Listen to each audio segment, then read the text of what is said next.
जवळपास 8 वर्षापासून महानगरपालिकेच्या निवडणुका झाल्या नव्हत्या। आता महानगरपालिकेची निवडणूक झालेली आहे आणि काही दिवसातच अमरावती महानगरपालिकेसाठी महापौर आणि उपमहापौर पदाची निवड होणार आहे। दुसरीकडे जवळपास 2022 मध्ये जो आहे तो तत्कालीन महापौरांचा कार्यकाळ संपलेला आहे, त्यामुळे महापौर बंगला जो आहे तो ओस पडलेला आहे। आपण दृश्यांमध्ये बघू शकतो या ठिकाणी जवळपास 4 ते 5 वर्षापासून अशा पद्धतीने महापौर बंगला जो आहे तो ओस पडलेला आहे, त्यामुळे आता कुठेतरी याची डागडुजी होणार असल्याची माहिती समोर आलेली आहे। आपण बघू शकतो या ठिकाणी अत्यंत महत्त्वाचा हा संपूर्ण महापौर बंगला आहे। महापौरचं हे निवासस्थान आहे, परंतु निवडणुका झाल्या नाही आणि 2022 मध्ये महापौरांचा जो आहे तो कार्यकाळ संपल्यामुळे जे आहे ते संपूर्ण हा महापौर बंगला जो आहे तो धूळ खात पडलेला आहे। परंतु 2 दिवसापूर्वी जर आपण पाहिलं तर महानगरपालिकेच्या वरिष्ठ अधिकाऱ्यांनी या ठिकाणी पाहणी केलेली आहे आणि लवकरच संपूर्ण डागडुजी असतील किंवा त्यानंतर कलरिंग जे आहे ते केलं जाणार आहे। स्वच्छता या ठिकाणी चालू झाल्याचं आपल्याला पाहायला मिळत आहे, परंतु अनेक भागात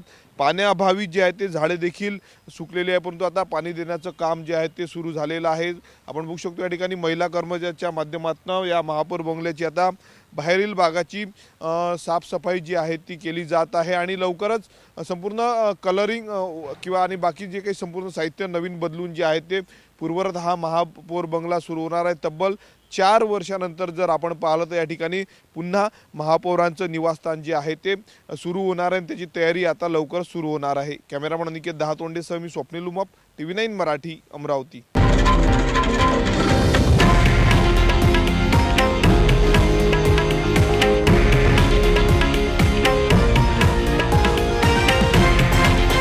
हे आहे देशातील नंबर 1 न्यूज नेटवर्क आणि आपण पाहत आहात TV9 मराठी, एकमेव।